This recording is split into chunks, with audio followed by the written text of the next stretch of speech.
Hey, hey, welcome back to School Night. My name is Novena Carmel, and I'm here with the Kaleidoscope Kid, the chillest dude, right? I asked him how he was feeling, and he's like, I'm chilling. And I was like, that is amazing, because you were rocking out on stage. Thank you. Thank you for being here. Absolutely. Yeah, that was amazing. And I have to ask, like, how have you been playing the guitar for a long time? Because it felt like it was just like another limb. I've started playing the guitar probably about 7 years ago. Oh, okay. So, yeah, not too long, but like, Yeah, yeah. but it's like become a part of you. I put in I my can feel. 10,000 hours for Your sure. 10,000 hours for sure. And it's very cute. It's got all kinds of like doodly things on it. It's green, and it has something like some words on it, and I couldn't quite tell what it says. Yeah, it says, "This is not art. This is war." Wow. Okay. What's that all about?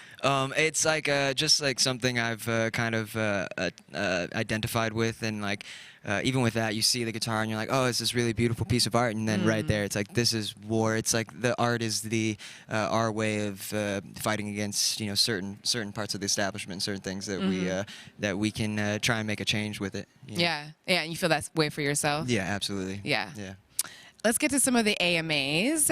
Queen Peke is wondering what you're going to do to celebrate your album release on Friday, which is very exciting. I have shows. I have another show. I think it's in Riverside with Carrie Hart, Hart and Huntington Tattoo. They're doing a donation-based kind of thing. Oh, cool. And that. So I'm excited for that. Nice. Yeah, so I'll very, be very performing. cool. Performing and getting your album out to the world. Yep. Yes. Yeah, April 22nd. What can folks expect to hear on it? I mean, I know you have Watermelon Kisses on there, right? Yeah. Which is a really sweet song. Yeah, thank you so much. Yeah.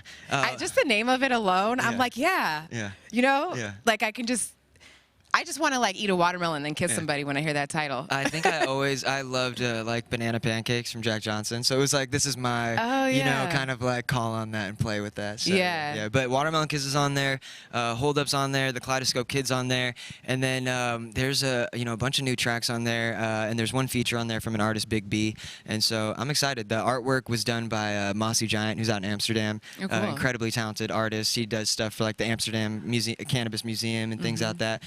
So having him come bring it to life through that artwork, I feel like it's you look at it and you can't help but be like, what's going on here? Yeah, definitely. I mean, yeah, having some dope cover art is a huge part of putting forth your project. I mean, I think of like all the old days of like being in a record store too. Not like I was like that old, but I kind of feel nostalgic for that, right? When you see the cover art and it makes you want to look at the album. Absolutely. So I think it's still totally worth it. Yeah. Yeah. And you're from Phoenix, right? Yep, born and raised. And Arizona. Yep. And do you come from a musical family, or what's your fam like? No, my family's, they're very just like, like hard workers. My dad owns a business. They're just like, they've always been a really great foundation for me, and like let me kind of go do whatever I wanted to without putting any of their expectations on me. And I think they really trust me to not do anything anything that's gonna kill me or do something dumb. So they've let me just run free. Nice. Yeah. That's amazing. And do you think there's anything like special about Phoenix? And a lot of folks here perform. We've had a lot of folks lately from like London and Los Angeles. And so is there something about Phoenix that's influenced your style, your art? Yeah, I think growing up in Phoenix was a huge influence. Like just being so close to the West Coast, we have like a lot of those influences come from musically and things like that. And then it's like a toned down version, I feel like, of Los Angeles in a way. It's like the artwork, the graffiti, and things like that. Like it's nowhere near LA, but coming here, it doesn't feel too far removed from it. And then when I was like 18, I moved to Sedona, Arizona, which is just in the middle of the woods, pretty much. Really beautiful place. And I spent like 7-8 years. I was in Sedona. I was living in Maui on an abandoned pineapple field out there for a few months. Wow. And didn't have like a television or anything for a long time. Was not like involved with society and things of that. And so then like 2 years ago, I moved back to Phoenix to kind of focus more on music. But while I was out there and doing stuff in the woods, it gave me the space I needed and facilitated that to be able to put in the amount of hours I have to make beats and practice the guitar and write and things like that. So I'm still stuck on the abandoned pineapple farm. Yeah. What inspired you to go out there and be like unplugged from everything? Well, we were kind of doing it in Sedona. It was my girlfriend and I at the time, and she was big into yoga, and so we went out there so she could do some schooling out there. And we kind of just, I always say, like, it's like being in a trust fall with the universe. Like, you just have to let go, and I felt like it always will reciprocate that and catch you in a way.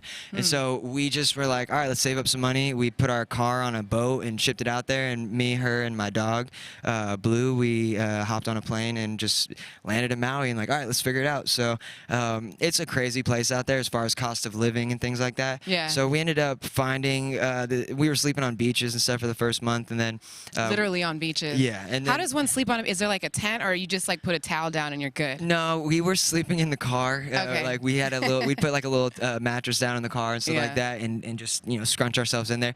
We did find one place that had like some, it was like $40-50 a night, and they had like some outdoor showers and these little tents and stuff like that. So that was cool. And then we ended up meeting this older lady who had this like shack on this abandoned pineapple field. And it was only 3 walls, probably like Wow. 10 feet in diameter with a mosquito net. And then you walk out about like a quarter mile or so, and it's the edge of these cliffs, and the area is called Jaws, and it's some of the biggest waves in the world. So it was really cool to be out there and just be around that. It was a super humbling experience to be out there, for sure.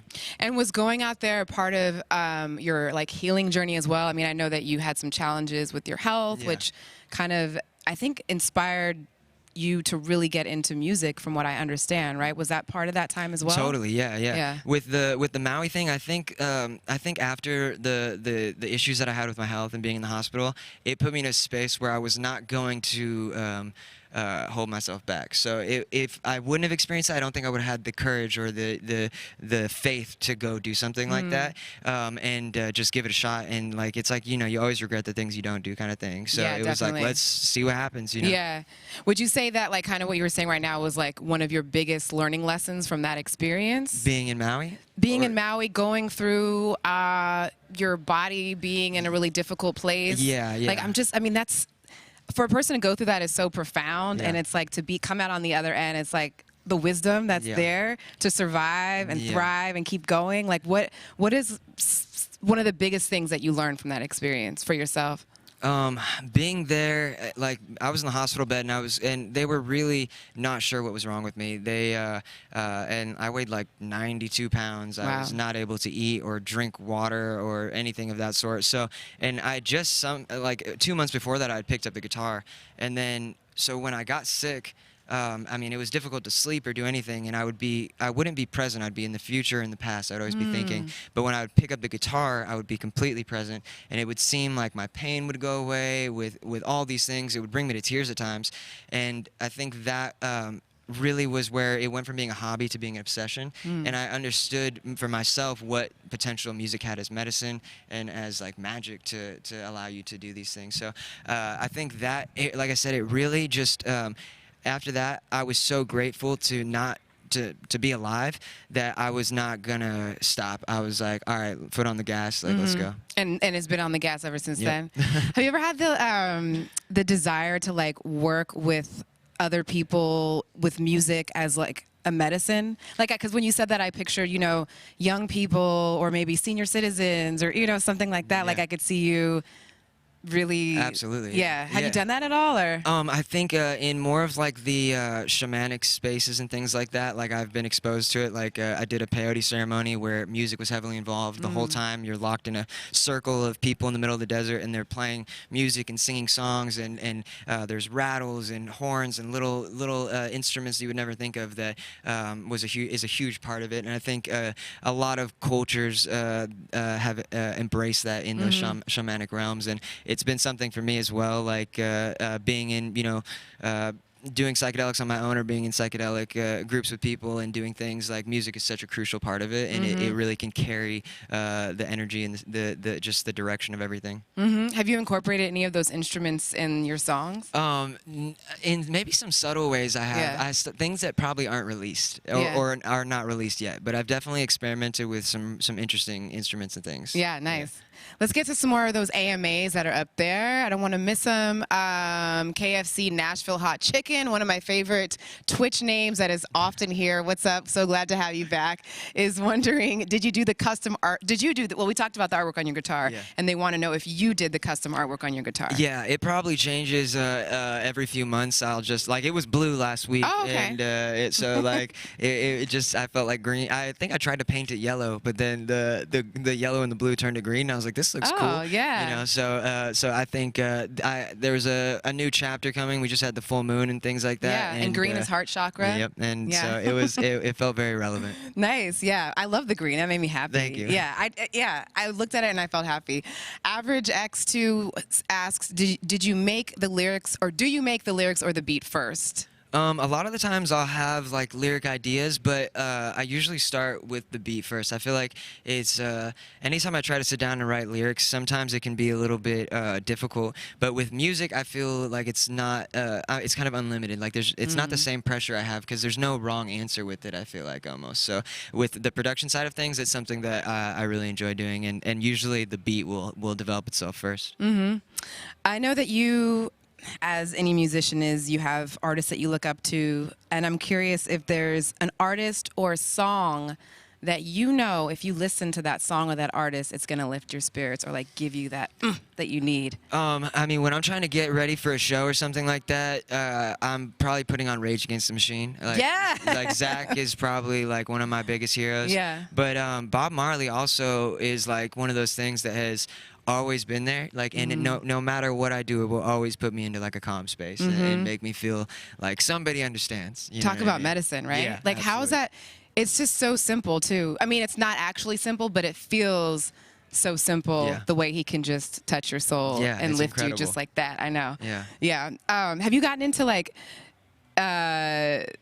There's some sort of theory like with different hertz of sound and how the hertz can be healing. Yeah, absolutely. Have you gotten into that at all? Yeah, I've definitely experimented with it in different ways. One of the things that I remember seeing a video where this gentleman had a tuning fork and it was tuned to like 440 hertz or something like that. And he was standing probably 12 feet away from it, and he had another tuning fork that was tuned to a different hertz. And when he vibrated it, nothing happened right there. But when he had one that was in the same vibration and he vibrated it from across the room, it vibrated it. Wow. And so that was something that resonated with me because we're all vibrating at a certain frequency, and it's like you attract certain things because you meet yourself in that space and you tune yourself to that frequency and things. So I think that's like we all are those vibrations and things like that. So it's a very interesting idea. It's something that's definitely sparked my curiosity. You know? Yeah.